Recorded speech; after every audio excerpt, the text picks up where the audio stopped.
Okay, guys, we had a technical difficulty, so this is take two. My first time doing take two. Right here, Manimal Athletics with the gray-haired guys and geese. We just had a fantastic mini seminar with my good friend Peter, representing TJ Grant's Martial Arts in Dartmouth. Introduction to butterfly guard. It was fantastic. And again, you got to tell that story about first introduction to martial arts. First introduction to martial arts. 19, 20 years old, signed up with some friends of mine to a weightlifting gym and realized really quick I don't like weights. So like one of those things, and then I saw next door there was a kickboxing class being held, I think every Tuesday and every Thursday. So I peeked in and I just tried a couple of classes, and I think I've done it maybe for 3 months, and then life took over and I've done nothing for a very long time. Moved to Canada in 2005, and Wow. and then in 2007 I walked into your gym, Oxford Street. Remember the story very well when I did 10 push-ups and I was sore for days after 10 push-ups and probably realized I was cut like a bag of milk, so things had to change. So yeah, Oxford Street location, you were there, we had kickboxing going on. Now you're from Poland originally? I'm originally from Poland, yes. Right, and again I'm going to ask where at? The city is called Legnica. It's the southwest of Poland, close to the German-Czech border, kind of a little bit of a mountainous area, really beautiful, scenic part of Poland. Poland is beautiful. I spent some time there, 2 weeks. One time I was over there training at the Judo Olympic Training Center. I wasn't in the Olympics, but I was invited over with my judo coach. We took part in training at the Olympic Training Center for Judo. We trained with the Russian Sambo team there and toured around all over Poland, Gdańsk, the 3 cities. Yeah. I have the name of where the place is at, but it's about that long. Yeah. I can look it on the map later. Polish women are beautiful. And anyway, great time. Lots of vodka at the tournament. Yeah, didn't change, still the same. So you've been in kickboxing, and I know you're really, I would definitely say a high-level kickboxer. You're one of the few that you took your Thai boxing test under the World Muay Thai Association, through myself, Rob Doley, and of course under Arjun Chai, who runs the Thai Boxing Association. It was a good test. You passed. Yeah. It was tough. Got swept once or twice. Yeah. I remember that very well. Yeah, Thai boxing tests, every school does them a little different. We follow a certain curriculum. Anyway, that was in the past. And you were part of the club for a long time, 17, 18 years? Yeah, 2007 till, well, pretty much COVID happened. Yeah, it's a long story It's too. a long story. Yeah, so once COVID hit, I shut my gym down. That's a whole different podcast. And then you started taking up Brazilian Jiu-Jitsu.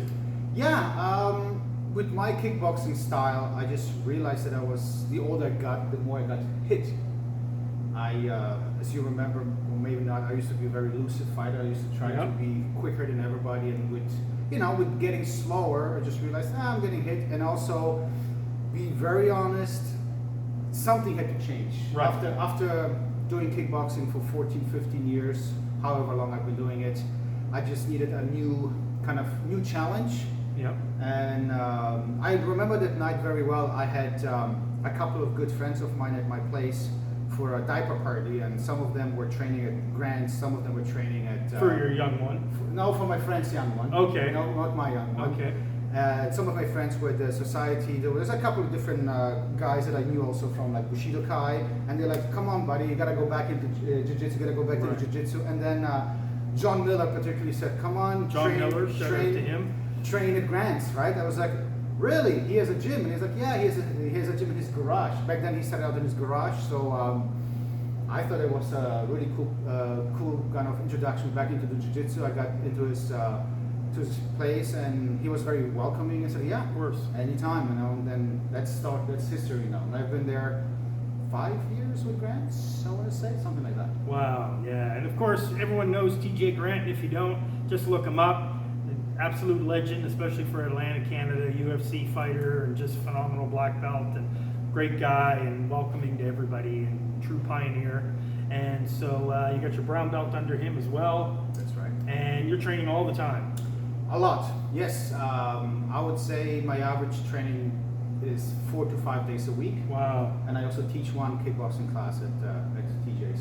Oh, and that's interesting because you do realize that we have so many Bushido Kai people that teach at different clubs now. Yes. Halifax BJJ, Maritime Jiu-Jitsu, Forza, 374, Grants, Titans. There's a whole slew of former kickboxers that are. I mean, you taught at Canada Game Center. You helped me teach class there.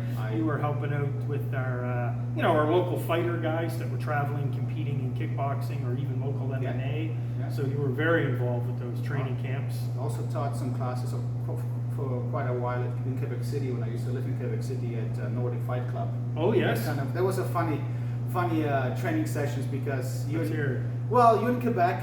You don't speak very well French, and now you're running a kickboxing class. It was fun. It was a great time. Right, and you just showed things. Well, I kind of you learn over time what an elbow in French is, what a knee in French is, what a jab cross. But it's just that it was interesting because people in the end also wanted me to speak English as well. Okay. So it was fun. It was a great time. Typical questions. Do you do any no-gi stuff? I done no-gi. I don't do it a lot lately just because of time restrictions. Okay. There's only this much time that I can dedicate to jiu-jitsu and to martial arts. Which is our main thing we're going to talk about shortly, the balance. Yeah. But, and I'm a very regimented person. I like my schedules to be always the same.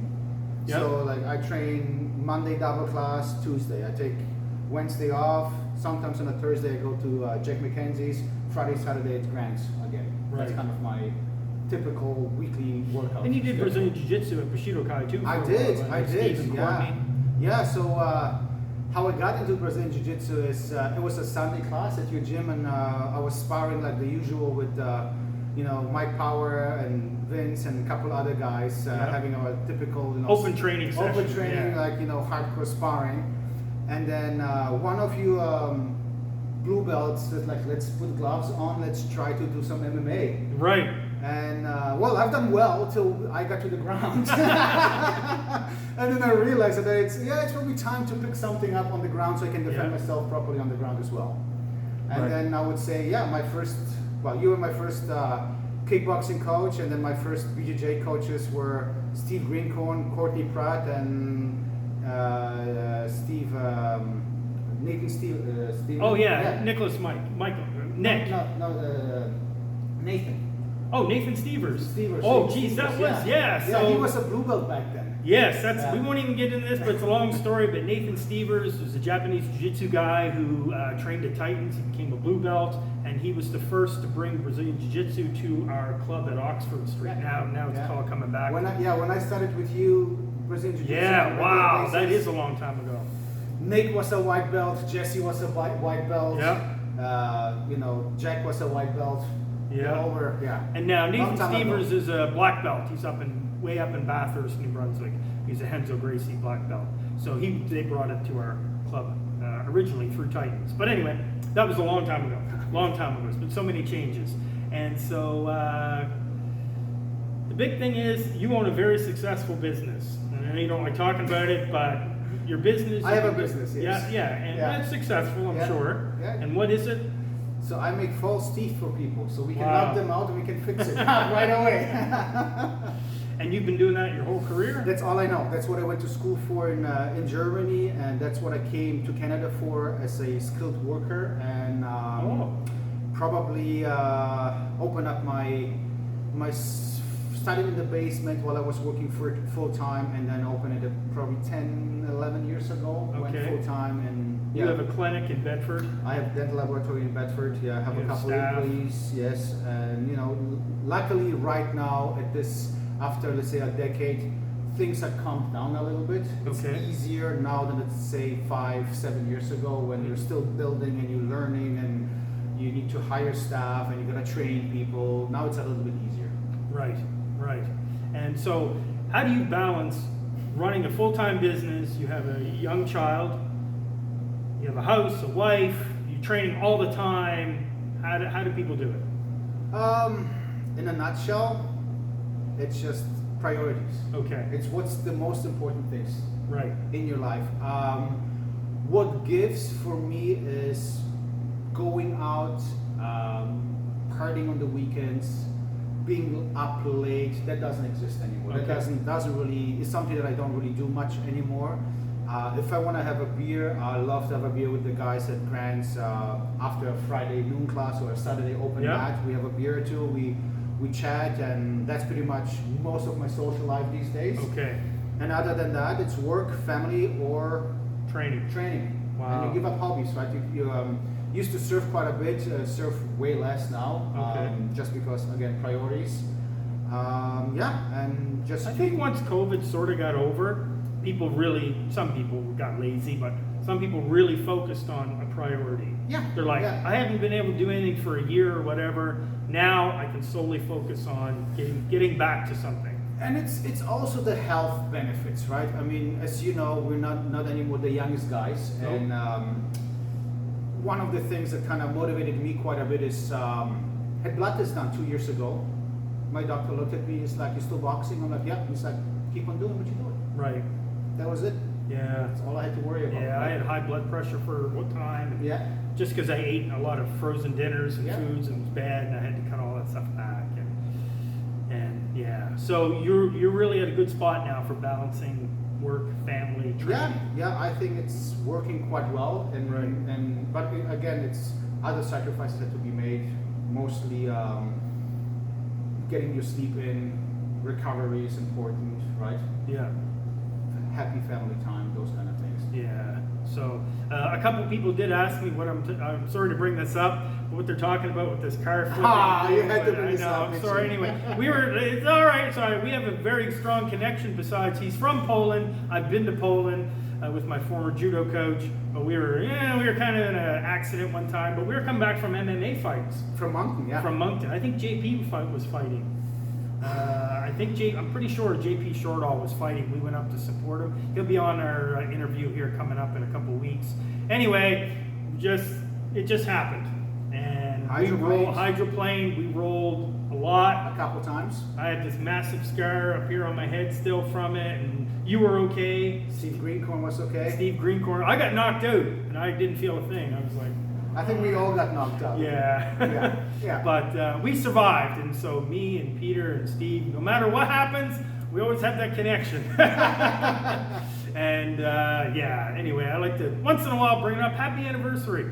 Yeah. So today butterfly guard, and as we were talking, like especially because we have predominantly all white belts, and of course myself and the other guys are blue belts, but we're just learning. Fundamentals is key, right? Absolutely. Yeah. Never go wrong if you just know exactly the variations of the fundamentals and improve the little things, right? The little things make a big difference. Right. Yeah. Do you follow any local? I know you don't. We talked about this. I don't follow a lot of grapplers either. So I have amazing. 4 minutes left. That's all right. I got two amazing full-time coaches between Alex McDonald and TJ Grant. Yeah. Amazing 2 black belts. We always have a bunch our own black belts in the gym, 3 or 4 that they're always on a regular basis. Plus we have always some visitors coming. Yeah. Training with us from different gyms, different black belts, and Jake McKenzie used to be at our gym quite a bit, and I still go to his gym once in a while. So those are those guys that I follow because there's so much knowledge to learn from those guys. I don't really focus too much on And a little bit about TJ's gym. He's in Dartmouth. Downtown Dartmouth. Lots of different times from 6:30 in the morning till 7:30 in the evening. Yep. Different coaches, different approaches. Like I said, you got 3 or 4 different coaches that train on a regular basis. Lots of good stuff. Lots of kickboxing, lots of jiu-jitsu, no-gi, and we also have Sundays some MMA training as well. Oh wow. Yeah. Oh, fantastic. I usually have like to ask, is there anyone in the martial arts? Like, do you study like the history of other martial arts? Like, is there anyone that you would look up to and say, hey, I mean, obviously Haleo Gracie or Chuck Norris or somebody that you looked up to? Like, I would say some people do, some people don't. Not really. I tend not to put people that I don't know on the pedestal. Okay. I prefer people like you, Alex, TJ, Jake. Right. I mean, people that take the time to share their knowledge, take the time to be great for the community, be part of the community. Those are the people that I look up to. Yeah. Those are Okay. my heroes. That's awesome. Yeah. So I guess I'll finish off with this last question. You're downtown, nobody's around, you go to get in a scrap. What's your go-to? I know you like to strike. Striking is awesome. And of course, you do a lot of grappling now, but let's say we're on the street. You got the jeans on, the boots, you know, and all of a sudden, no one's around, so they're not going to know what you're doing to this person. To be honest with you, these days, the one thing that always sticks in my mind is something that Gerald Sanders told me once. Oh yeah, kickboxing coach. He said the best block is 1 street block away. I told him that. There you go, see? He told me that. The best block. Yeah. It's a city block. It's a city block, exactly. It's a city block. I love it. See, that's a good way to end it. That's history, right? So anyway, I really seriously, I do appreciate your friendship, your time, being here, and helping us out. And that's it, guys, for the 2 gray-haired guys in geese. Getting there. And I'm gonna go press the stop button.